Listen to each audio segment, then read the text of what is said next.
أعوذ بالله من الشيطان اللعين الرجيم. بسم الله الرحمن الرحيم. الحمد لله الذي لا يبلغ مدحته القائلون ولا يحصي نعمه العادون ولا يعدي حقه المجتهدون. الذي لا يدركه بعد الهمم ولا يناله غوث الفتن. الذي ليس لصفته حد محدود ولا نعت موجود ولا وقت معدود ولا أجل ممدود. والصلاة والسلام على حبيب الله وحبيبنا نبي الله ونبينا سيدنا ومولانا أبي القاسم محمد. اللهم صل على محمد وآل محمد وعجل فرجهم. والصلاة والسلام على أهل بيته الطيبين الطاهرين المعصومين المظلومين المنتجبين المنتخبين المنيبين الهادين المهديين سيما بقية الله في الأرضين. اللهم صل على محمد وآل محمد وعجل فرجهم. واللعنة الدائمة على أعدائهم أجمعين. أما بعد، فقد قال الله تبارك وتعالى في قرآن الحكيم: والله أخرجكم من بطون أمهاتكم لا تعلمون شيئا. درود پڑھیے ایک مرتبہ محمد وآل محمد. اللهم صل على محمد وآل محمد وعجل فرجهم. وعجل فرجهم. ہزارہا شکر اس مالک برتر کا کہ جس نے اپنے لطف و فیض بے پناہ سے یہ توفیق شامل حال کی آپ جملہ مومنین کی خدمت میں اس بارگاہ کیمپس کریک محمدی ویلفیئر ایسوسی ایشن سے یا ایام عزا کی پہلی مجلس جو آپ سماعت فرما رہے ہیں، جتنا شکر کیا جائے اس مالک کا کم ہے، اور اسی طرح ان تمام معاونوں کا، ان تمام ہیلپرز کا، ان تمام سپورٹرز کا جنہوں نے دامے درمے سخنے اس بارگاہ کی تعمیر میں اتنے سالوں تک مسلسل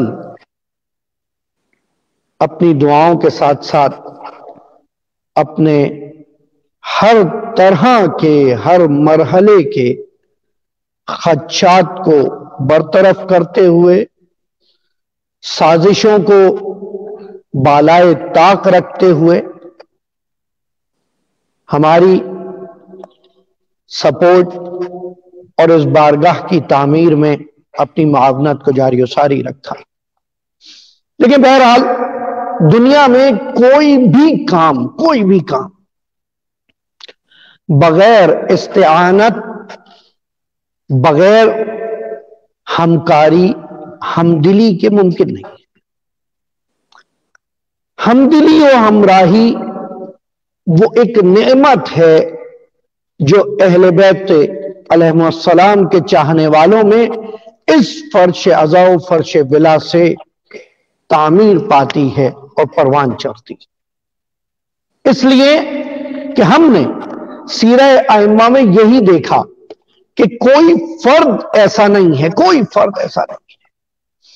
کہ جو اپنی جانب سے تحریک آئمہ میں، اماموں کی نہضت میں اپنا حصہ نہ ڈالنا، اور ہرگز امام نے کسی کو کم نہیں شمار کیا۔ وہ شخص جو شب عاشور تلواریں تیز کر رہا تھا، اس سے بھی امام کی گفتگو ہے، اور زینب کبریٰ سے بھی امام کی گفتگو ہے، اپنے بیٹے، اپنے فرزند علی اکبر سے بھی امام کی گفتگو ہے، اور وہب کلبی سے بھی امام کی گفتگو ہے، زہیر بن قین عثمانی سے بھی امام کی گفتگو ہے، ابو الفضل العباس سے بھی امام کی گفتگو ہے، اس لیے کہ جو بھی سایہ رحمت حجت الہی میں آ گیا اب وہ منتخب ہے، وہ اب خود نہیں آیا ہے، بلکہ یہ توفیق الہی ہے جس کے باعث، یہ نعمت الہی ہے، یہ لطف الہی ہے جس کے باعث وہ اس گروہ میں شامل ہوا ہے۔ ہزارہ شکر پروردگار عالم کا کہ جس نے یہ توفیق دی کہ یہ بارگاہ آج جس مقصد کے لیے تعمیر کی گئی تھی کہ فروغ عزا ہو، فروغ ولا ہو، یقین کیجئے جذبات قابل بیان نہیں ہیں کہ کس طرح سے اس وقت وہ کیفیت ہے جو میں محسوس کر پا رہا ہوں کہ اس بارگاہ میں بیٹھ کر ذکر حسین کر رہا ہوں، آپ کے سامنے مجلس عزا سے خطاب کر رہا ہوں، جو کہ ایام عزا کی مجلس ہے۔ قسمت نے کچھ حد تک ہمکاری نہیں کی، شاید اس وجہ سے تاکہ اور ہمارے صبر کو آزمایا جائے، تاکہ اور ہمارے امتحان لیا جائے، تاکہ اور ہمارے ایمان کو جانچا جائے۔ اور دیکھیں جو بھی بارگاہ الہی میں اس قابل ہو گیا کہ امتحان اس کا لیا جانے لگا، اس کا مطلب خداوند تعالیٰ یہ یقین رکھتا ہے کہ اس کے اندر صلاحیت کمال موجود ہے۔ امتحان صرف اس کا ہوتا ہے جو قابل ترقی ہو، جن میں ترقی و کمال کی صلاحیت نہ ہو انہیں یا ترک کر دیا جاتا ہے یا انہیں اگنور کر دیا جاتا ہے، جہاں ہو وہاں چھوڑ دیا جاتا ہے۔ اگر کسی کو ابتلا، اگر کسی کو امتحان دیا جائے، اگر کسی سے سوال کیا جائے، اگر کسی کا امتحان و آزمائش ہو، تو اس کا مطلب یہ ہے کہ مالک دو جہاں یہ یقین رکھتا ہے کہ اس بندے میں صلاحیت کمال اب بھی موجود ہے۔ درود پڑھیے ایک مرتبہ مل کے محمد وآل محمد۔ اللہم صلی علی محمد محمد۔ نعرہ حیدری۔ الحمدللہ جب یہاں تک ہم پہنچے ہیں تو آگے بھی اسی طرح سے اپنی معاونتوں کو جاری رکھیے، اور جس طرح بھی اعلان ہوا انتظامیہ کی جانب سے کہ ایام عزا میں ارادہ کیا ہے کہ بے تبرک و تمسک 72 شہدائے کربلا انشاءاللہ $72,000 کا ڈونیشن ٹاسک رکھا گیا ہے نگاہ میں، اور یقیناً بارگاہ سید الشہداء میں 72 شہداء کے توسل سے نہ تو کوئی ہدف و مقصد آج تک نہ مکمل رہا ہے نہ مکمل رہے گا، یقین کیجیے کہیں ممکن نہیں ہے۔ اس لیے کہ ہم تو اس بات پر یقین رکھتے ہیں حسین اس وقت شب عاشور خالی معجزے نہیں دکھا رہے تھے، آج تک فرش اعظم معجزہ دکھاتا ہے، آج تک ذکر حسین معجزہ دکھاتا ہے۔ ہم اور آپ کی کہاں یہ صلاحیت تھی کہ یہ کر سکیں؟ خود ذاتاً میری کیا بساط تھی کہ میں ذکر حسین کر سکوں، کیا بساط تھی کہ یہاں آ سکوں؟ آپ کو کیسے توفیق شامل حال ہوئی کہ اس وقت میں، اس حالت میں اس طرح ذکر حسین سن سکیں؟ لگ تو یہ رہا تھا جب پورا عالم اس منحوس وبا کی لپیٹ میں آیا اور نہ جانے کیا کیا خدشات تھے کہ ذکر حسین کم ہو جائے گا، عزاداری نہیں ہو پائے گی، مجلسیں نہیں ہو پائیں گی، ماتم کیسے ہوگا؟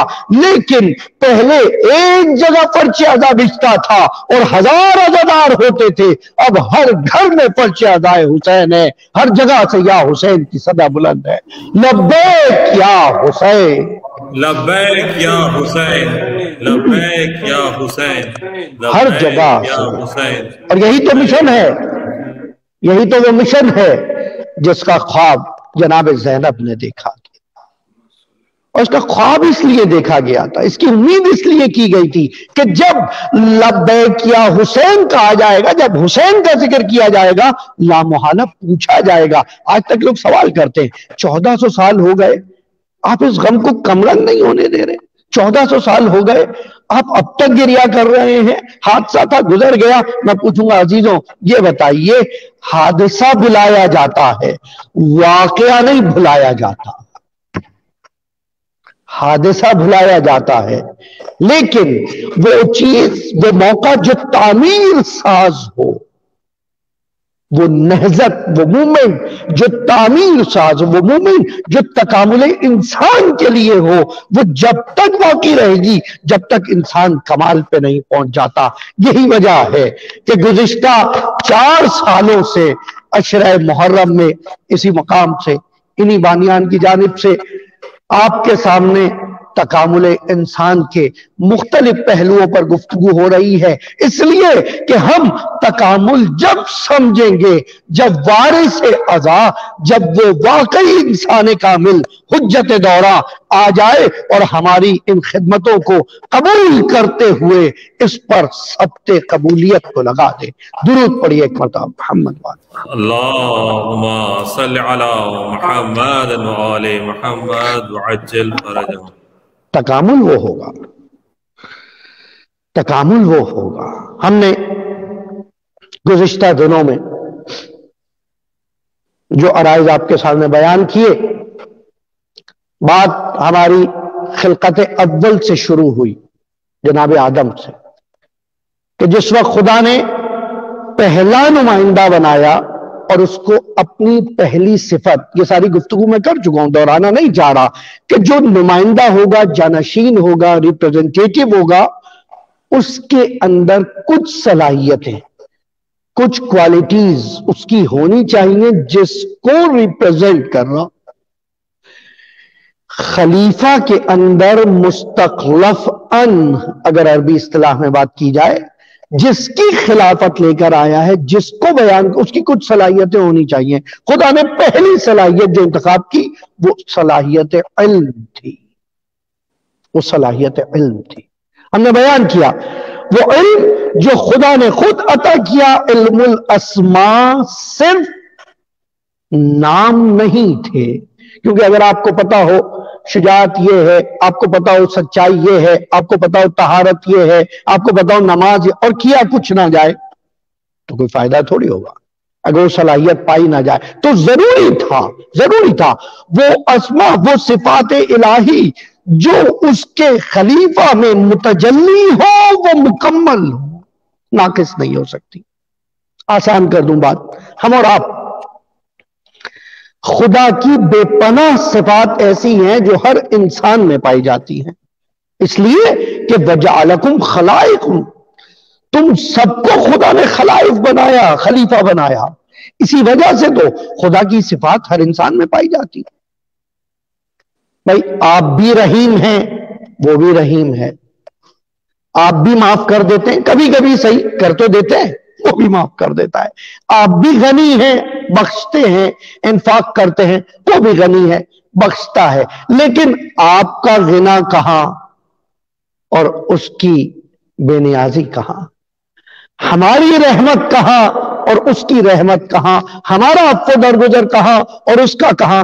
دیکھیں ہمارے اندر انسانوں میں ایک چھوٹا سا فلسفہ سمجھنے کی ضرورت ہے۔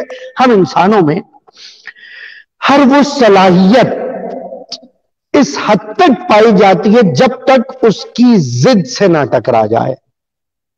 مثال کے طور پہ بہادری جب تک ہے جہاں پر خوف نہ شروع ہو جائے، ٹھیک ہے؟ رحم دلی جب تک ہے جب تک غصہ نہ آ جائے، شجاعت جب تک ہے جب تک خوف نہ آ جائے، تونگری جب تک ہے جب تک پیٹ بھرا ہوا ہے۔ ساتھ رہیے گا، مشکلات ہیں، میں بھی رائے خدا میں دینا چاہتا ہوں، لیکن کیا کروں؟ جب بچوں کی بھوک سامنے آتی ہے تو ہاتھ روک دیتا ہوں، اپنے بچوں کو کھلانا شروع کر دیتا ہوں۔ یہ تو وہی خدا ایسا ہے جو ہر چیز سے بے نیاز ہے، اس لیے